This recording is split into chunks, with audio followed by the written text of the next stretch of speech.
It is the year 1870, and the great American plains offer a vast open region for a new tide of settlement. With few streams and little water, the plains are nonetheless rich in deep, fertile soil. And there is room here, room for a man to farm, room to carve out a new life, room to breathe. At least that's how the Carter family see it. Theirs is a pioneer heritage. For their forebears, it was on to Ohio, then Indiana, then Illinois, and now it is the western plains that beckon. Once it was the pack horse, later the flatboat. Now it is oxen and wagons that carry the pioneers west. The father fought at Tippecanoe. The son was with Meade at Gettysburg. The mother confronted forest trails. The daughter faces the lonely plains. And for the Carter children, there are frontiers yet unknown. The American faith travels westward in the prairie schooner. There are pauses in the journey. Each night, pioneers and oxen must have rest and food and water. Thus, while mother and children prepare a supper of long familiar cornmeal mush, father leads the weary oxen to the banks of a nearby stream. And now, with supper nearly ready, Mr. Carter ties the animals to a tethering stake for the night and joins in the simple meal. Long days on the trail make the hardiest food most welcome. But from a distant ridge, a settler, Mr. Crawford, notices the Carter camp. That means a visit. Ma, see them campers over there? I think we ought to take something to them. It is lonely on the plains in 1870, very lonely. News from back east is always welcome. To settlers like the Crawfords, a visit to a newcomer is to relive their own journey west and to foresee needs and emergencies that will confront oncoming pioneers. Strangers in all but their sharing of a common heritage and a common destiny, established settlers and new arrivals greet each other with warmth and genuine friendship. We saw your camp from the house and kind of wanted to come over and talk. Gets awful lonesome out here. Glad you came. Come over and sit down. Yes, it is good to be with one's own kind again. Where are you from? Illinois. How long you been on the way? About 8 weeks now. Yes, my husband filed his claim last spring and came back for the children and me in July. You'll find things very different out here. Yes, I imagine we will. So friendly talk goes on around the Carter campfire until, with the setting of the sun over the darkening prairie vastness, there comes a request for music. Music that erases the solitude of the plains.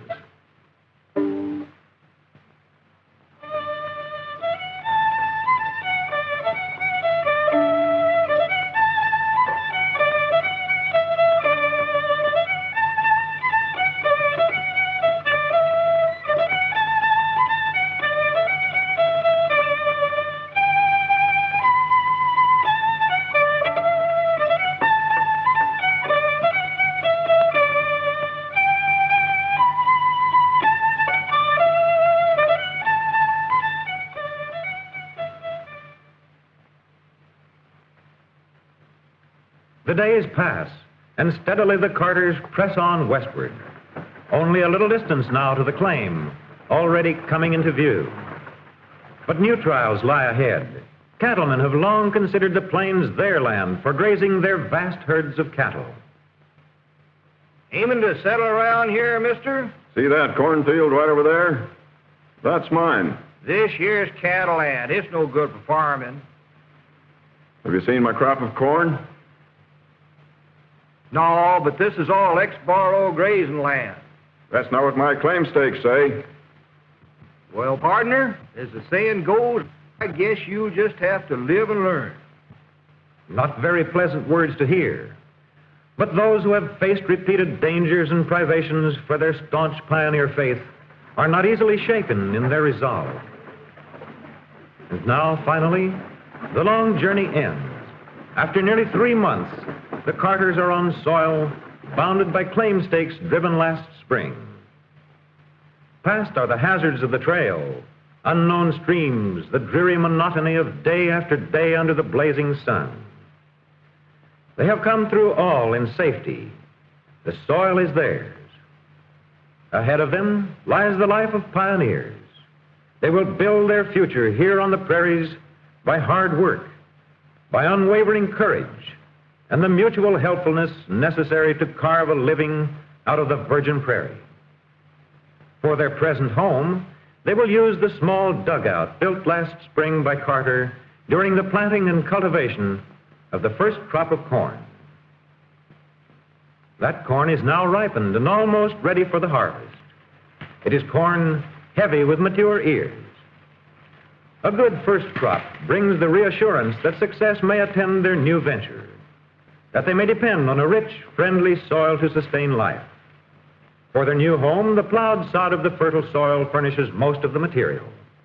Tough prairie sod, plowed and cut into lengths, will supply materials for walls and roof, materials that will make a substantial house.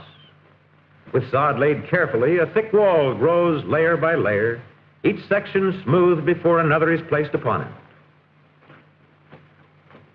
The pioneer spirit of helpfulness prevails.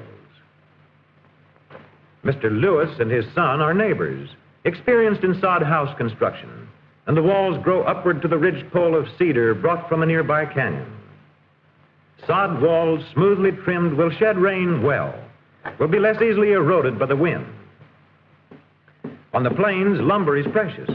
A few slabs brought from a distant sawmill form frames for windows and doors, and the luxury of more lumber as a roof foundation assures a minimum of leakage there.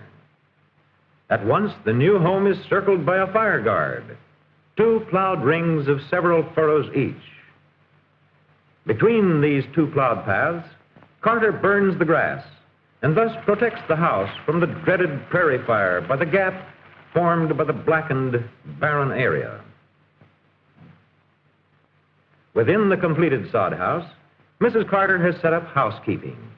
Walls are plastered, shelves are decorated. The little round stove is the center of the household for cooking, and when winter comes, it will afford protection against howling blizzards. Fuel of any kind is at a premium. Only prairie grass, occasional twigs, aside from the ever-present buffalo chips.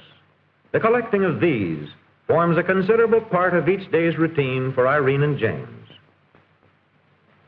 Again, at corn harvest, the Lewises offer that helpfulness and exchange of labor which on the frontier soon became a custom.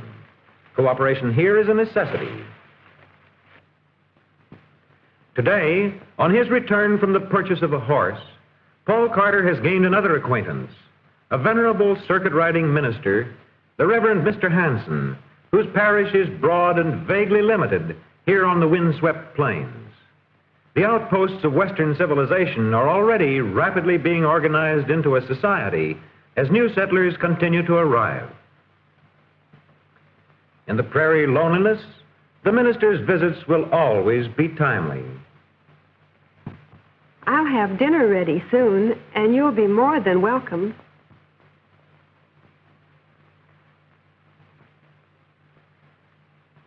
They tell me you're going to have a new school around here. Yes, putting up a building down there about 2 miles. Children will be starting in soon.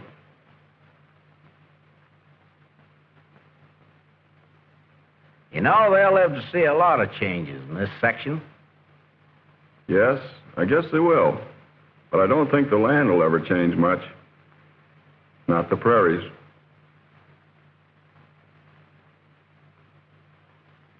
Paul, maybe Brother Hanson here would like to hear some music. Yes, ma'am. We need music out here. Music to ward off loneliness. Music to sustain the high courage needed by dauntless pioneers in their conquest of the plains.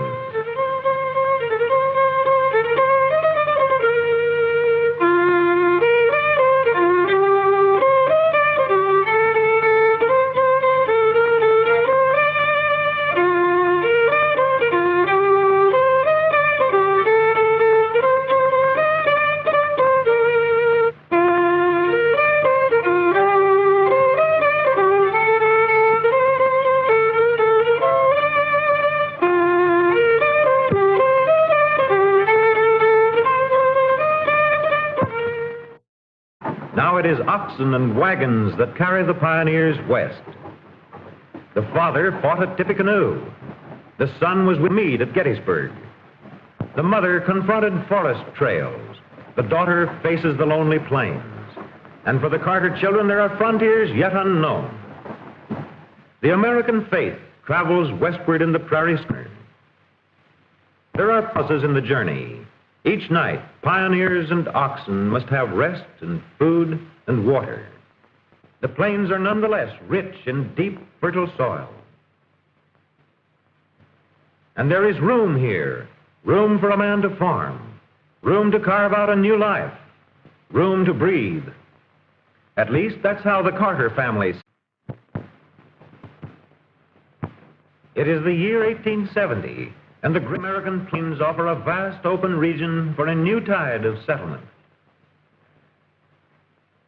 With few streams and little water, see it, theirs is a pioneer heritage. For their forebears, it was on to Ohio, then Indiana, then Illinois, and now it is the western plains that beckon. Once it was the pack horse, later the flatboat.